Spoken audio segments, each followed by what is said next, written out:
Nathalie, bonjour Magali, bonjour et à tous. Merci de nous écouter et nous regarder cette première édition de MFR Reportage, le journal vidéo qui va vous présenter la vie des MFR à travers plusieurs commissions et toutes les idées, les animations qui ont lieu cette année et également une projection sur l'année future. Ce journal est destiné à l'ensemble de nos équipes, donc les équipes pédagogiques, les équipes de direction, les équipes administratives, les équipes de la vie résidentielle et bien évidemment nos administrateurs. Et pourquoi le format vidéo ? Tout simplement parce qu'on n'a pas le temps. Vous n'avez pas le temps de nous lire. Donc en quelques minutes, on va vous présenter les coulisses des différentes commissions.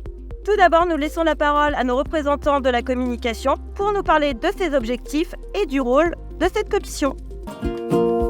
Bonjour Alexis, on se retrouve après 2-3 années de travail déjà. On a constitué ce trio donc avec un membre de chaque équipe pour le groupe communication. Et puis Elodie, toi et moi, alors dans des missions différentes, moi et je remercie, je crois, le conseil d'administration, qui nous a permis de travailler avec les directions, le conseil d'administration sur globalement ce qu'on allait faire. Toi, tu étais là pour nous guider, nous apporter l'expertise, animer aussi ce groupe communication, et puis Elodie, qu'on verra tout à l'heure, qui vraiment fait tout le travail du quotidien, les réseaux sociaux, repérer les sujets, etc., mettre en lien les gens. C'était important. Si on veut atteindre les deux objectifs que c'est fixer ce groupe communication, qui est de former les équipes dont les chargés de communication sont plutôt autodidactes en MFR, et qui est de favoriser la synergie entre les équipes, ce trio entre toi et la coordination des directeurs, le relais auprès des conseils d'administration, Elodie en chevalerie ouvrière et moi en chef d'orchestre, évidemment avec les 10 salariés des MFR en termes de communication, c'est le trio gagnant, plus l'implication des équipes qui permet aujourd'hui d'aboutir à des super projets que vous allez voir dans ces différents reportages. Ça crée des solidarités, vraiment.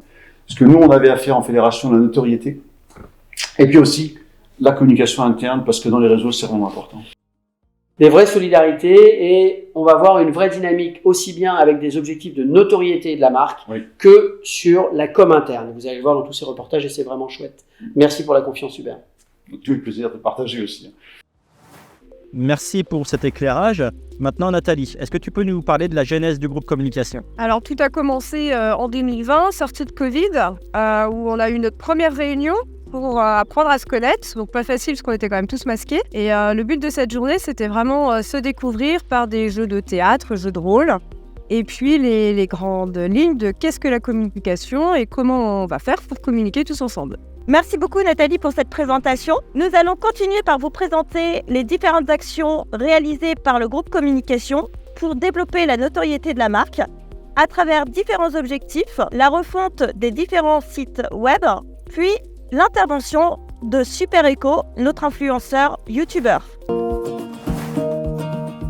Opération Influenceur, un chouette programme organisé par le groupe communication des MFR. Ils ont fait venir Super Echo le temps d'une journée au sein d'une MFR. Super Echo est un influenceur qui s'est immergé dans la peau d'un élève. Et pendant une journée, il a appris les plantes, il a découvert la vie en MFR et tous les bienfaits de la vie en MFR. Une super vidéo, une opération marketing qui a permis de valoriser la marque des MFR.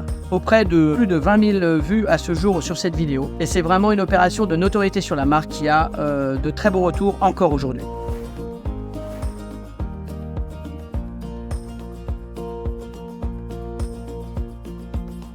Ce travail autour du digital nous a vraiment permis de développer notre notoriété et nous faire reconnaître. À travers ces 3 exemples, la commission communication a travaillé sur la notoriété de la marque MFR au niveau départemental. Maintenant, place aux actions de terrain avec le développement de la communication interne. Nous avons 3 exemples marquants durant l'année 2022-2023 avec notamment la présence des élèves au Puy du Fou à la rentrée. Ensuite, la journée cohésion à Tourret-sur-Loire dans le Vignoble. Et enfin, la journée organisée par la commission jeune au hangar à Nantes, temps fort de cette fin d'année 2023.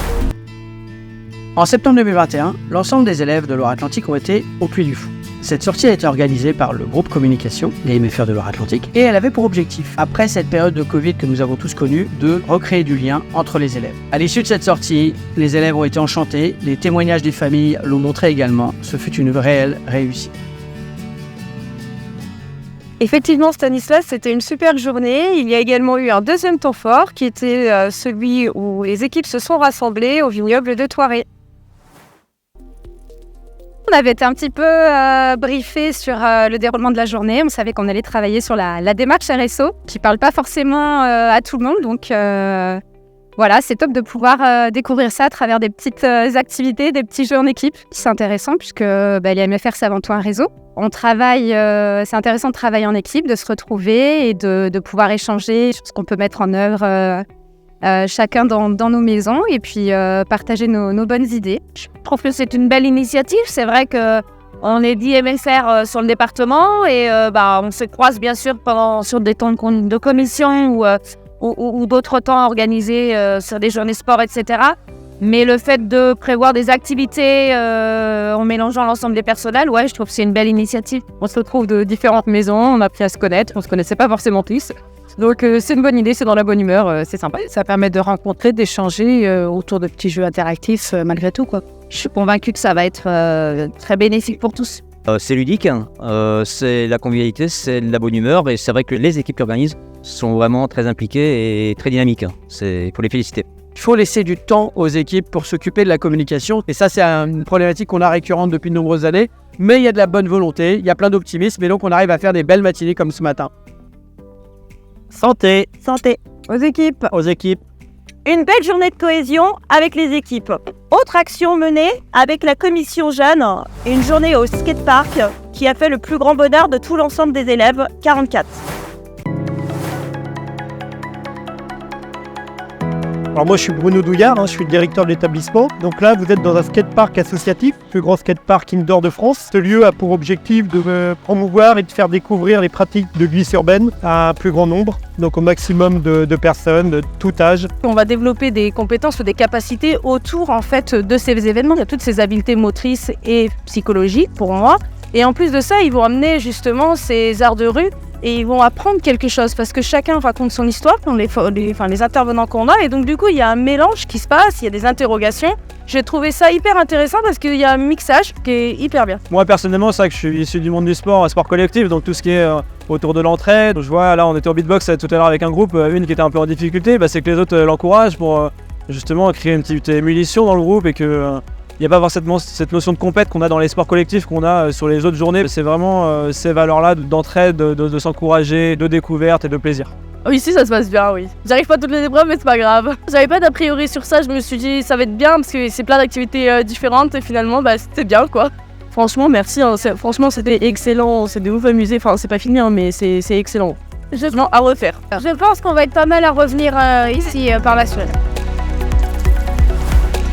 Merci à la commission jeune pour cette belle action et cette merveilleuse journée. Après ce focus sur cette année précédente, maintenant place à la future année, placée sur les cycles du sport et du sport olympique. Il y aura également un focus sur la commission MFR Reporter qui nous réserve de nombreuses surprises. Nous espérons que cette vidéo vous a permis de découvrir les coulisses des différentes commissions. Suite au prochain numéro. Et portez-vous bien!